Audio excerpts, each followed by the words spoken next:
Contohlah sebab macam saya cakap terus terang lah, ada je yang bagi tahu cakap, you ni macam lembu je bagi anak susu. Oh yo, ada ke orang Kan cakap macam ayat tu? sampai cakap macam Jahatnya. lembu je kan.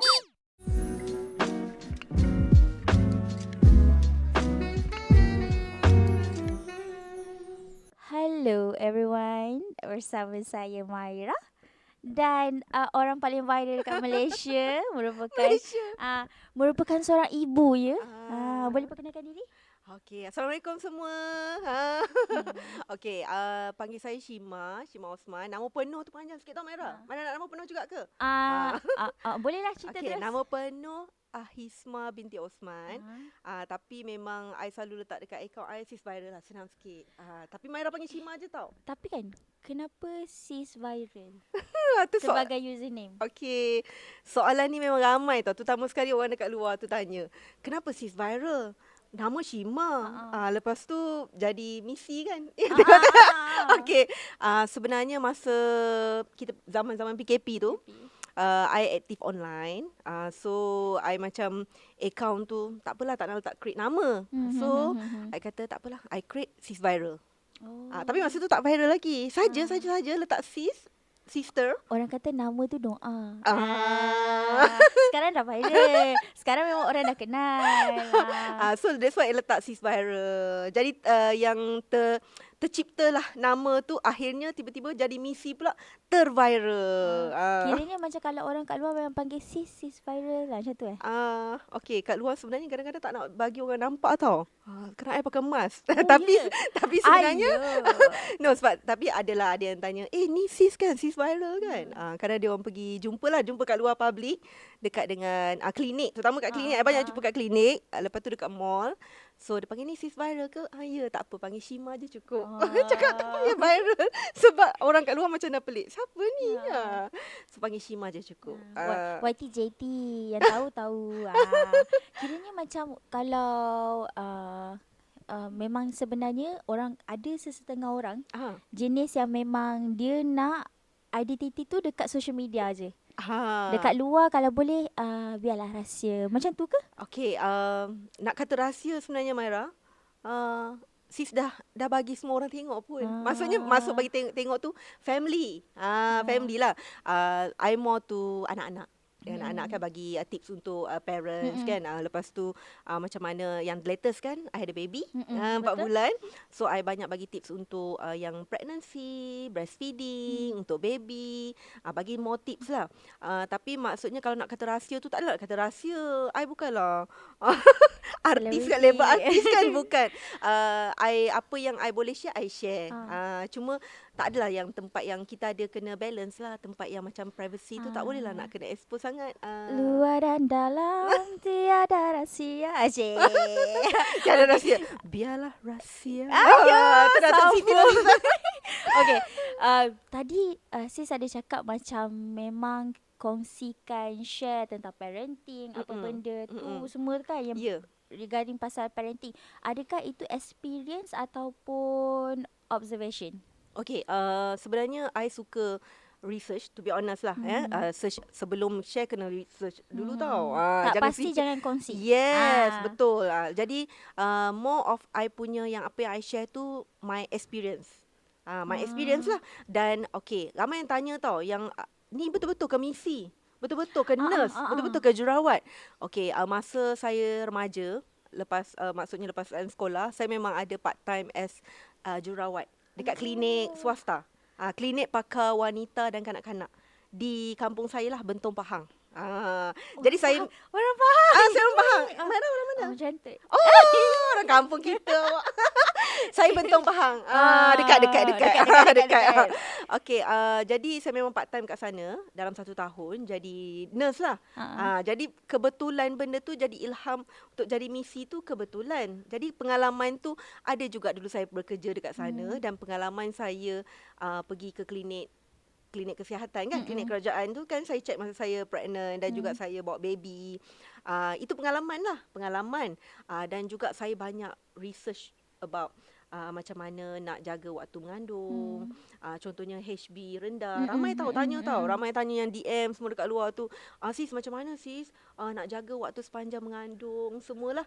Dan juga waktu nak jaga breastfeeding macam mana, nak banyakkan susu, nak jaga penjagaan selepas bersalin. Jadi saya berkongsi, maklumlah saya dah anak 4 Mira. Baru jadi nak tanya dah anak berapa? Anak 4 orang. Jadi based on pengalaman tu semua. Semua orang tanya soalan-soalan tu yang pengalaman saya juga. Saya pernah bersalin di hospital swasta, di hospital kerajaan. Jadi bersalin cara Caesar. Oh, pernah dua-dua pernah. Pernah. Caesar pernah, normal pernah. Jadi saya ni bercerita semua saya punya pengalaman. Jumpa nurse tu pun ada yang betul, ada yang saya buat lawak je lah. Yang garang-garang tu ya.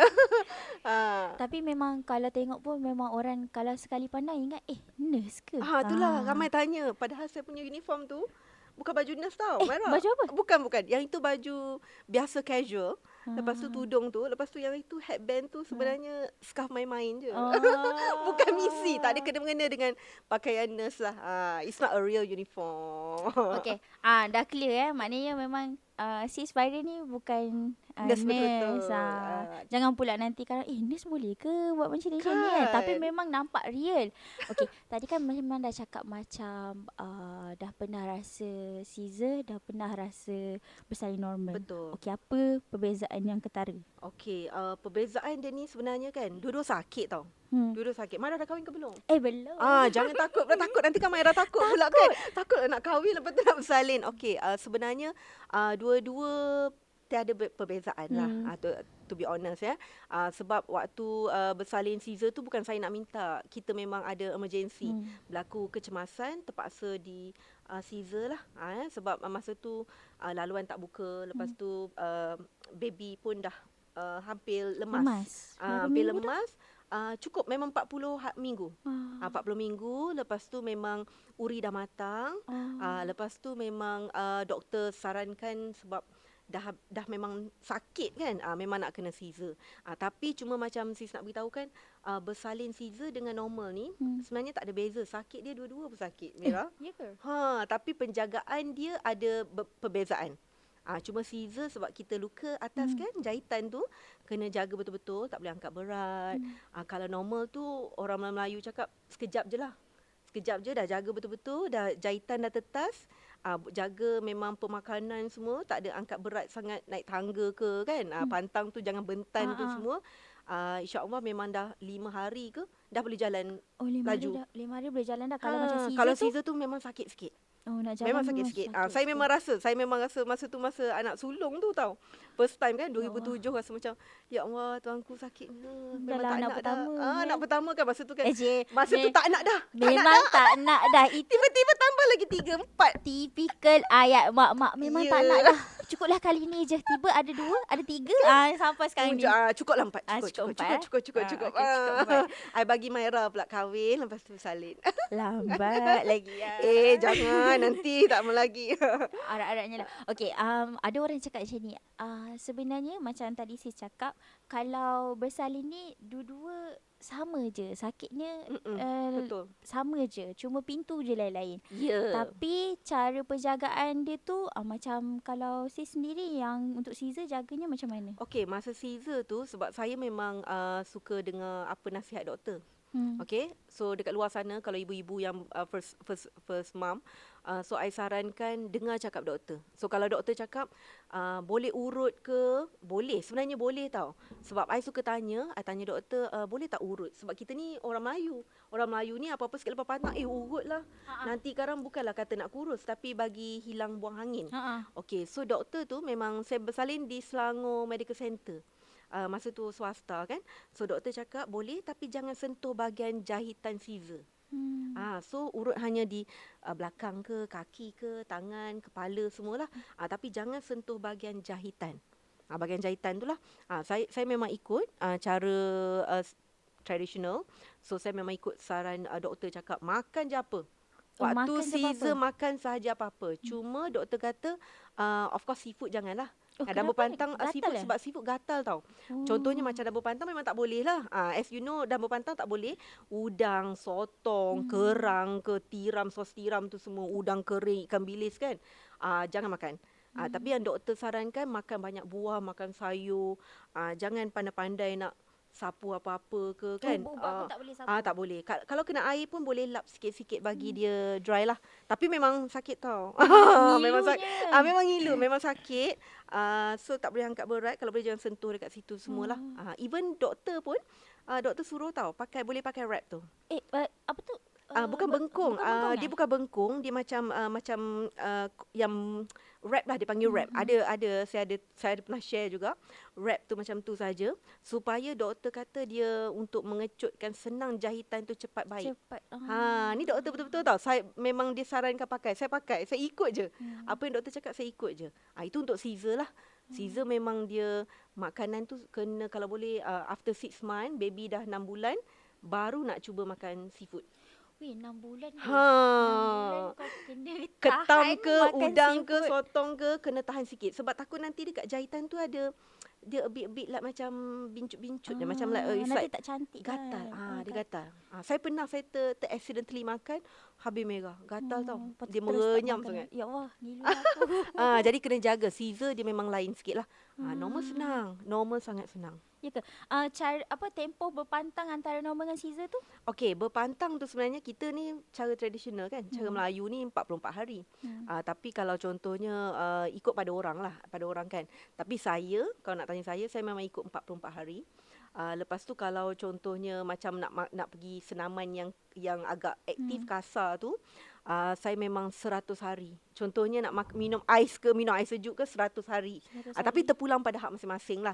Saya pun ada share benda-benda ni sebab ramai tanya tau.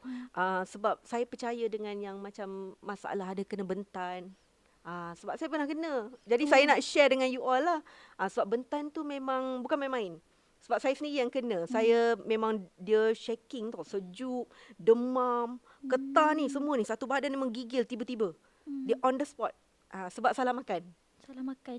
Masa tu saya salah makan. Saya termakan benda yang berangin. Kacang. Oh, Kacang je. Sebiji je. Seulas sahaja. Saya makan. Lepas tu terus. Ni memang sejuk ni. Panas, demam. Berapa lama? Masa tu sekejap lah saya terus ambil cepat-cepat Panadol semua, minum air hot drink kan, panas kan, ambil kopi O. Saya ambil kopi O, cara kampung lah. Tu cara kampung. Tapi saya tak pasti orang lain lah. Ini saya hanya berkongsi sebab bentan tu is real. Bentan tu memang terjadi untuk dalam berpantang. Okay. Oh, saya dah macam tak boleh nak. Banyak kan? Sakit kepala. Takutlah. Okay. Kita dah tahu pasal macam Caesar, pantang itu semua dah kan. Tapi baru-baru ni saya ada tengok konten sis yang more sekarang dah banyak pasal breastfeeding. Lepas tu saya dengar yang memang anak nombor 4 ni namanya apa? Okay, yang 4 ni umur dia 4 bulan, Ili Raisha. Panggil Raisha. Ili pun boleh, Raisha pun boleh. Kiranya Raisha memang fully breastfeed. Fully breastfeed. Alhamdulillah. Macam mana tu? Jimat tau. Jimat tau. Jimat. Lepas tu memang I fully breastfeed sebab sebelum ni pun anak kedua dengan anak ketiga memang I fully breastfeeding. Walaupun bekerja, masa tu bekerja lah. Bekerja memang I decide I nak fully breastfeed. Memang mindset nak fully breastfeed. Bukanlah kata nak jimat je, tapi it's like more to anak kan. Banyak benefit sebenarnya. Banyak benefit. Memang lain sangat, lain daripada lain. Ni to be honest lah sebab saya dulu anak yang first pun dia minum susu formula kan. Memang lain tau. Formula dengan susu badan. Susu badan tu dia lambat sikit dia punya sakit tu lah. Tapi kalau macam formula tu dia lain sikit. So breastfeeding ni yang Ili Raisha ni memang saya tak ada masalah so far. Sekarang ni banyak. Tapi mula-mula tu masa dalam pantang I a bit struggle. Kenapa? Struggle lah. Bukan dia dalam tak nak keluar? Dalam berpantang tu sebab masa baru keluar dekat hospital tu tak banyak tau. Memang tak banyak sebab dia baru keluar colostrum. Lepas tu bagi. Tapi I usaha lah. I just bagi je. I tak nak colostrum, bagi je sedut. Balik rumah hari ke-14 baru dia banyak. Saya belilah all the macam now and day Myra tahulah Banyak. dekat milk booster kan Mm-mm. kena minum susu lah, ambil vitamin kalsium lah. Saya memang cepat-cepat lah all diet pemakanan saya tukar lah. Saya banyak makan sup sayur, sup ayam, sup daging. Saya tukar semua all tu. Alhamdulillah dalam masa yang 14 hari tu terus susu banyak. Sebab Raisya terkena prolonged jaundice. Jaundice yang Saya ada kuning. tengok kuning tu. Kuning tu. Jadi memang kena bagi susu badan yang kerap banyak. Doktor pun galakkan bagi susu. So Alhamdulillah I ambil all everything milk booster tu. Memang I struggle tau. My husband actually offer tau. You nak formula? I cakap dengan dia, tak apa, tak nak. I memang nak bagi fully breastfeed. I tak nak formula. Dia ada offer. Dia kata, nak tak? You okay tak? You stress tak? I cakap no. So okay lah. So dia decide tu, he support lah. Dia support lah. Dia cakap okay. You nak apa-apa beli. So we all beli milk booster. Macam-macam. All brand yang dekat local kan. Memang I rasa I laku lah. I beli macam-macam. Yang ada susu kambing lah. Yang jelly lah. Yang pills tu. I cuba. Semua. Sebab kita tak tahu yang apa sesuai dengan body kita. Once kita try and we know that yang tu banyak susu. So that is milk booster yang bagus. Saya banyak tahu makan oats lah, saya makan malam memang I makan coconut virgin oil lah, campur macam-macam Myra. I macam usaha. Memang tapi alhamdulillah lah usaha tu memang berjaya. Memang hasil tu memang banyak lah. Raisya pun naik berat badan. Lepas tu kuning dia turun kan. So I was so happy lah. Mula-mula tu memang down sikit lah. Tapi kan macam orang cakap, kalau kita nak breastfeed ni, kita kena get ready mentally juga. Support system pun penting juga. Suami kena support everything tu semua kan. Sebab journey breastfeed ni bukan mudah. Saya tak tahulah, tapi saya selalu baca orang cakap tak mudah. Tak apa, ambil tips. Good you baca for yourself. Kan. Orang cakap journey tu susah, jadi kena ada support system yang kuat. Mentally kena prepare. So dalam setakat ni lah kan. Sebelum ni memang ada, kalau sis memang stress ke? Okay, throughout the journey. Okay, mula-mula tipulah kata you macam okay ke? You tak ada stress kan? Tipulah, kita perempuan kan? Wanita kan, perempuan kan? Period pun nak coklat lah, kopi lah kan? Stress kan? Nak pergi keluar lah, window shopping, marah-marah kan? Okay, bukan kata tak ada stress. First masa yang dalam stage yang dalam berpantang tu, sebab kita sakit tau Myra. Walaupun saya dah anak keempat, yang lain pun, compare lain kan. Sebab tempoh dan berpantang tu kita, hormon kita tak balance. Tak balance tu maksudnya kita macam like, alah dah tak cukup tidur. Lepas tu susu macam struggle susu. Ada ke tak susu ni, anak aku ni cukup ke tak kan. Lepas tu doktor kata berat badan tak okey. So benda tu masuk tau. Dia banyak sangat fikir, banyak itu sangat yang tau. jadi postpartum. Yes. Tapi I try tu tak lah. Lepas tu macam like kita rasa sangat down. Memang down. Lepas tu macam berat badan kita pun you tahulah, masa mengandung kan naik. Lepas tu kita macam tak cukup tidur. Tu yang berpuncakan kita rasa sangat penat, exhausted tau. Anak macam susu tiba-tiba kan nangis. Nak apa? Nak dah sapu minyak tak ada kembung. Something like that lah. Lepas tu baby tak kerap macam like contohnya buang air besar, buang air kecil. Kena fikir tu juga. Diaper nak kena tukar. Lepas tu nipple sakit lagi kan. Sakit. So overwhelm. banyak. Lepas tu I at the same time tempat jahitan kita tu sakit juga. So kita macam like nak bagi anak ni susu ni, duduk ni sakit lah sini. You feel lah. Siapa yang normal tu dia tahu tau. Ada yang siapa tak jaga tu terkoyak tau Myra. Terkoyak apa ni? Terkoyak dekat jahitan. Oh ya Allah. Tu banyak kes yang macam tu. So actually I kesian lah. I kesian yang those I cakap okay tak apa. Sebab dia orang kena pergi ke klinik balik semula. And they have to like macam cuci dan jahit semula tau. Jadi sis minta tolong lah, jagalah. I dengar apa, I ngeri tau. Sebab kita ni macam orang, sebab tu mak-mak ni, kampung, mak saya sebab dia dah tak sihat tau. Sebab kalau dulu saya sempat lagi mak saya, dia memang marah tau. Kalau duduk tu, kepit. Oh ya ke? Duduk tu macam like, duduk sopan-sopan. Jangan nak macam like, terganas-ganas ke, bersila ke. Tak kisah Caesar ataupun Okay, ni soalan ni banyak, ramai tau yang tanya. Sis, kalau nak duduk-duduk tu Caesar tu saya tak keluar saya keluar tingkap. Dia panggil tingkap lah. Keluar tingkap. Betul. Boleh ke duduk-duduk yang macam tu? Sebenarnya Ni orang tua-tua lah. Saya tak kisah cara orang sekarang kan moden kan. Tapi saya ikut. Saya ni sebab kampung. Orang kampung kan bentuk Pahang kan. Dia, air sungai dia banyak kan minum tu. Jadi dia memang more tu kampung traditional. So kalau boleh sebab kita ni macam ni. Untuk wanita kita mengandung. Waktu mengandung tu memang kita punya kat bawah-bawah tu semua dia dah mengembang. Dia mengembang sampai nak bersalin. Sebab mengembang sebab dia akan melahirkan bayi kan. Jadi kalau boleh walaupun Caesar kita kena jagalah. Sebab tu kalau contohnya ada orang dia ambil majun, jamu, herba, jaga dapur pantang, urut, sengkak tu semualah. Everything kan. So kalau boleh duduk tu memang orang tua-tua dulu memang dia ni bagi ni rapat ni. Duduk jangan nak terbuka-buka lah. Tu petua lah. Tapi it's good lah. Yes. Prevention is better than cure. Sebab kalau dah terbuka tu sebab nanti memang banyak kes tu. Banyak memang kena benda. jahit balik semula. Sakitnya. Memang banyak kes tu. Adakah kalau jahit semula dia kena pantang daripada hari macam lepas jahit lah macam like luka tu Allah. you kena tunggu balik lah. It's like macam you play back, you start balik mula. Untuk para ibu dekat sana, kalau tak nak kena pantang sekali lagi, jagalah. Duduk betul-betul. Duduk betul-betul. Jangan kena ganas sangat. Tapi memang betul tau. Memang it happen actually dekat tepi katil air lah. Dia I cerita dulu. Ni I tak tipu dekat tepi katil air.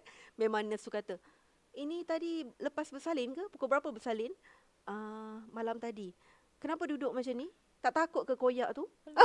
Ni nurse tu cakap macam tu tau. I pun dengar. Oh alah. Ni jadi mak-mak kan kat luar kan. Yang first mom tu. Duduk elok-elok. Betul sakit. Once dah lepas jahit semula tu sakit sangat.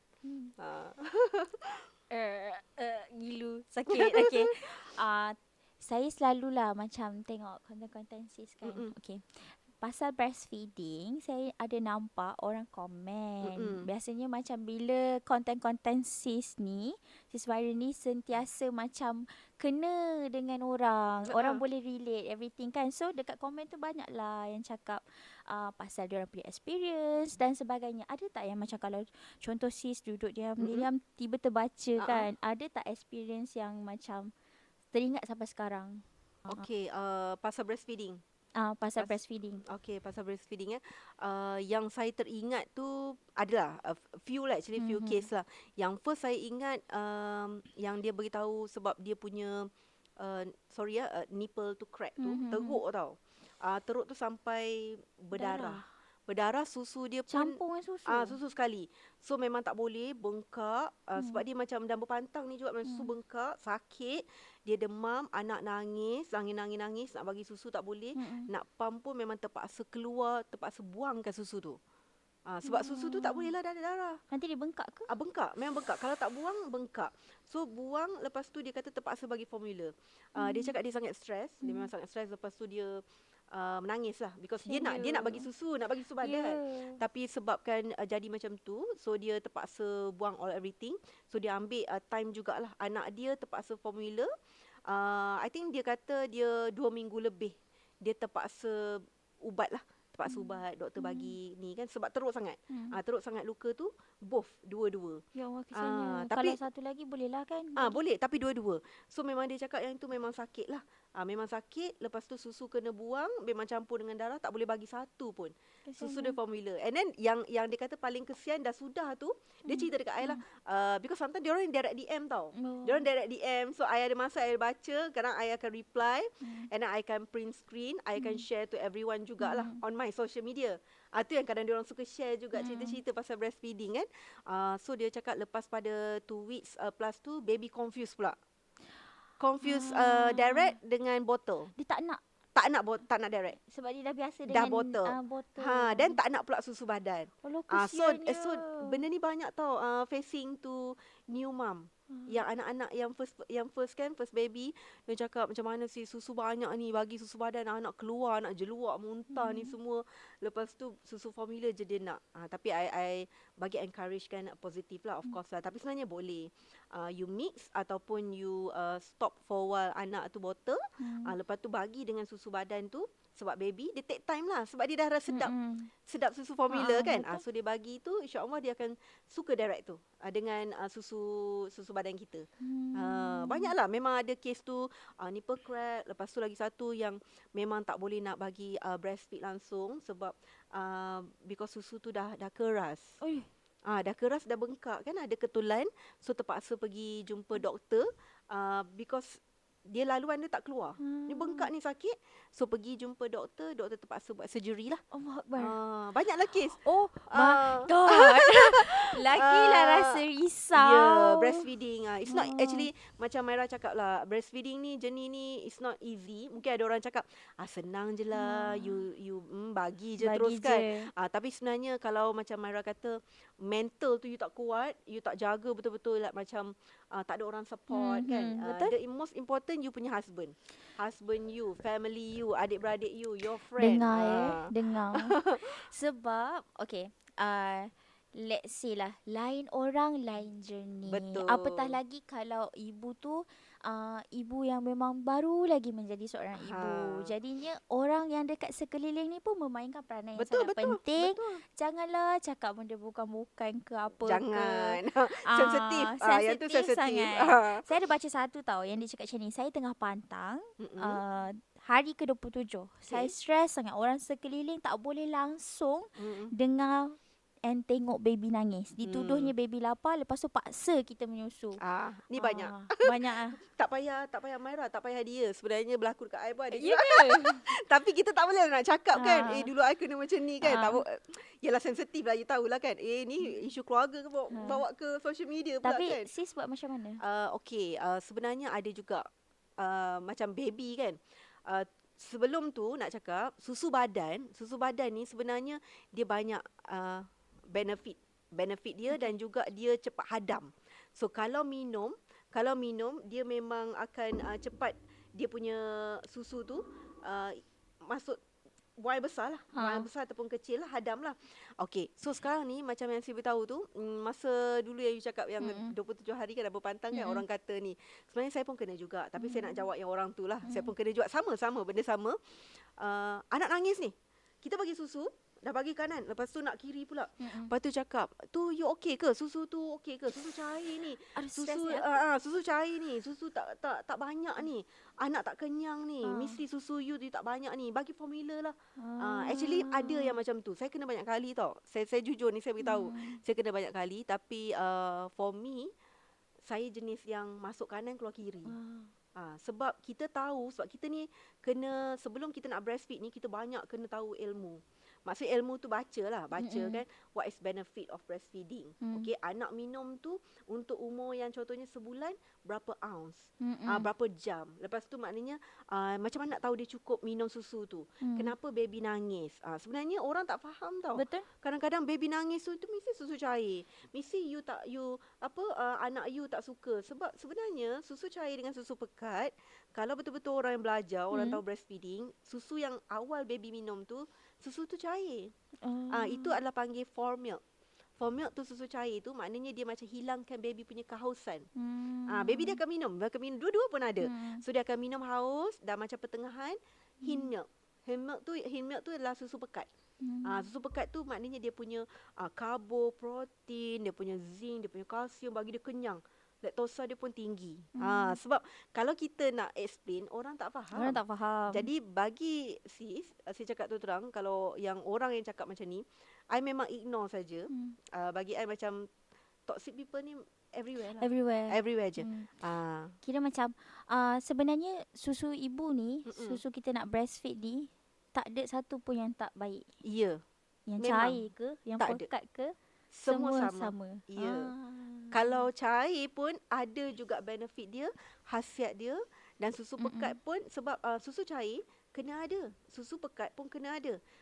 Cuma yang sis ada share kan, banyak yang diorang cakap, sis macam mana susu cair tu banyak sangat, sebab tu kena bagi baby kerap.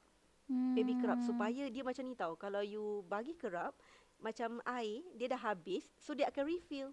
Dia macam supply and demand. Yes. Sangat pandai dah ni, dah boleh kahwin dah ni. Okay. Saya dapat macam banyak tahu pasal breastfeed, everything semua kan. Okay. Kalau ada new mom yang dekat luar sana, mungkin sis boleh bagi kata-kata semangat ke, ataupun boleh bagi tips one on one. Okay, so apa yang sis nak ingatkan, nak pesankan dekat luar sana, Kalau contohlah you dengar-dengar apa yang negatif-negatif, toxic people ni, sebab di tempat kerja pun akan berlaku. Betul. Saya pun berlaku macam tu. Setuju. Ya, dan juga di family pun, even lah adik-beradik pun ada. Mana-mana ada adik-beradik, kawan, lepas tu di social media. So pelbagai, memang di mana-mana. Di klinik pun ada jangan ingat tak ada Klinik pun ada yang nurse yang menggalakkan, doktor pun ada yang menggalakkan. Tapi saya tak nak beritahu lah, ada juga yang tidak menggalakkan. Cuma yang sis nak beritahu, you kena diri you kena tanya diri you. Kalau contohnya you nak pilih yang terbaik untuk anak you, dan juga you dah tengok apa yang benefit-benefit yang breastfeeding ni, so you patut ignore je orang-orang apa yang orang cakap tu.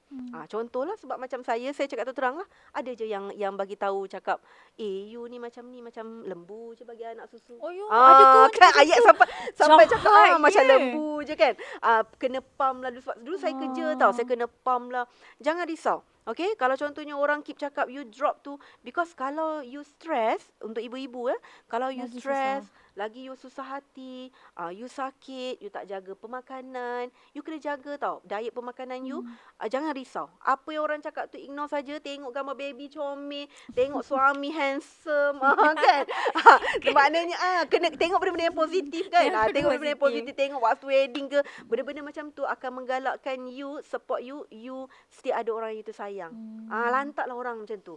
Macam saya ni pun sama juga. Kalau saya fikir orang lain yang cakap tu ada je negatif, tapi saya masuk kanan keluar kiri. Kita memilih apa yang memilih kita yang terbaik untuk anak. Sebab alhamdulillah, like kalau contohnya baby saya kan, lepas dia cocok ke, yang tiap-tiap bulan tu kan, 2, 3, 4 tu, dia demam, dia cepat kebah.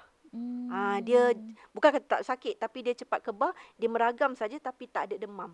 Jadi insya-Allah, so sis minta semua kat luar sana, first mom, kuatkan makan benda yang healthy, sihat-sihat, makan sayur. Jangan nak cepat lepas bersalin terus nak kurus. Tak boleh. Itu tak berkhasiat. Janganlah kurus. Ni kurus itu ni itu satu lagi. Saya selalu dengar orang cakap kalau kita breastfeed anak, kita jadi macam, ya Allah. Saya tak tahu lah ni komen.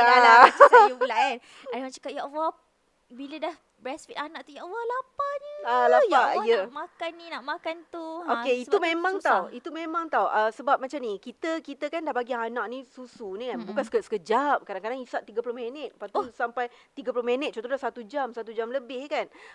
So kita kena refill lah. Benda tu dah kosong kan. Kita dah kosong. So apa pun yang nasihat sis lah, you memang kena ambil minuman yang betul-betul berkhasiat. Minum air banyak, plain water, and milk booster tu penting tu Maira. Sebab ramai yang dekat luar sana kata tak payahlah milk booster. Sebab sebenarnya breastfeeding ni you kena makan benda-benda berkhasiat. No, you jangan samakan dengan orang lain. Macam Maira cakap kan, lain body, lain daripada journey of breastfeeding. So you kena makan yang terbaik, Milk booster ni dia menggalakkan dan juga membantu perjalanan darah, untuk bagikan susu ibu yang dia struggle tau. Dia struggle nak dapatkan susu. Sebab tu saya cerita atas pengalaman saya sendiri. Saya memang kena milk booster tu. So milk booster tu bukan benda yang salah. Dia adalah susu. Susu kan berkhasiat. Dia ada DHA lah, ada vitamin E lah, CK semua ada lah. Ada bahan-bahan yang menggalakkan. Untuk kita. Untuk jangan salah sangka milk booster ni untuk ibu dan juga untuk baby. Sebab untuk ibu perlu tau Maira. Sebab siapa yang tak jaga betul-betul makanan ni, you penat tau Maira. Sebab tak cukup tidur, you bagi breastfeed anak, so you memang tak boleh nak buat kerja nanti, you macam zombie nanti. Tapi macam I, alhamdulillah, I do take milk booster, and I ambil juga vitamin, kalsium semua kan. Memang I ambil diet pemakanan yang betul-betul lah. Memang lepas breastfeed tu nak kena makan. Tapi kita yang paling penting, kita kesihatan kita. Kesihatan kita yang perlu.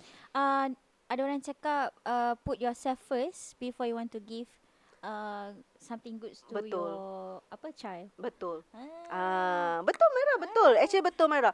Sebab benda tu memang I selalu pun bagi tahu dekat semua yang direct DM kan. Sis macam mana sis, saya rasa lepas pada bersalin ni saya macam down tau. Saya down dah lah, tak ada masa nak bersiap. You tahu lah perempuan, you tahu lah perempuan kan. Contohnya macam Maira bujang lagi, boleh bersiap pakai cantik-cantik kan. Kita orang ni dah ada anak, menangis, nak pergi make up pun, nak pakai lipstick pun tak sempat kan. Tapi I selalu encourage kan, you macam Maira cakap kan, you kena fikir diri you. You kena sayang diri you. You kena buat apa yang you suka tau. once you suka, janganlah. Nak nangis. You kena tahu, you kena sayang sebab kita ni once dah kahwin, once dah ada anak, baby tu, kita kadang-kadang kita lampau terlupa, tiba-tiba lah baju lama tak pakai, lipstick dah tak pakai. Semua Contoh, anak dulu. bukanlah kata cantik tu untuk suami. Tak, saya selalu cakap macam tu dengan diorang. Cantik ni untuk diri sendiri tau. Untuk diri Kepuasan diri sendiri and kebahagiaan you, and you rasa macam once you glow up tu, you happy tau. Dia automatically. Contohnya you rasa you macam pergi keluar. Dah habis pantang tu pergi keluar. I memang suruh diorang. Habis pantang, pergi keluar. You nak pergi minum kopi-kopi ke, makan kek ke, pergi je. Kena try and error lah kan. Sebab ada orang, tak boleh ke nanti dah lepas pantang, takut angin ke apa semua. No. Make yourself happy. Appreciate yourself. You dah positif, you dah okay. Baru you tak terlangsung kan. Anak pun dah biasa pergi kat luar, outdoor tu semua. Macam tu. Kira macam kalau mak-mak ni happy, anak-anak Anak pun akan happy. Memang akan happy. To be honest, saya actually itu cara saya lah. Tapi memang betul. Saya kalau contohnya saya dah pergi keluar tu, saya cuba juga bersiap. Tak kisahlah baju tarik-tarik lah, tudung tak payah iron. Kan, tapi bersiap. Sayang diri. Tahu Maira ingat tahu nanti nak kahwin lah macam tu. Siapa yang bujang kalau tengok ni, ingatlah apa pesanan sis viral ni. Ya, sayang diri. Kita dah tadi dah bagi orang kata pesanan kepada new moms apa semua, yang best cerita pasal breastfeed, cerita pasal hidup sebagai seorang ibu. Tak senang tau. Tak senang jadi bukan ibu ni. mudah. Tapi Maira janganlah risau pula. Kan nak kahwin, kan nak jadi ibu kan. Ada kat luar kan boleh kata, tak naklah kahwin macam ni, tak nak jadi ibu lah. Tak. Saya sepanjang saya duduk dekat parenting punya group ni, Pak Aimah especially, I learn a lot of things. Alhamdulillah. Bagus. Saya belajar banyak benda. Saya tahu menjadi seorang ibu tu bukan mudah. Parenting tu susah and everything tu semua. So, it was a good bukan experience lah. It was a good information for me. Ilmu, knowledge juga. Ilmu knowledge. Tuntutlah ilmu, cik. Dah jadi Sebelum macam berkahwin. Sebelum berkahwin ni tuntutlah. Carilah segala ilmu. Tapi yang paling penting sekali apa tadi? Yang negatif tu jangan ambil. Betul. Sebab negatif ni mana-mana je. Janganlah you all macam terlampau makan hati sangat tau. Terlampau sebab dia kena kental tau. Jadi ibu ni kena kuat. Jadi ibu ni nak kena kuat. Jadi ibu ni memang bukanlah kata sampai kata alah takkan tak boleh menangis semua. Boleh menangis tapi jangan terlampau lama. Minta dengan Tuhan lah supaya kita dikuatkan jadi perempuan ibu. Dengan itu, habislah episod pertama Borak Pak and Ma. Memang tak salah lah kita memilih sis viral sebagai pembuka segmen baru kita. Alhamdulillah. Segmen baru tau. Oh, okay. Segmen baru. Thank you so much for everyone yang tengok. Yang mana yang baik tu ambil lah. Jadikan sebagai pedoman. Okay, that's all. Bye-bye. Bye.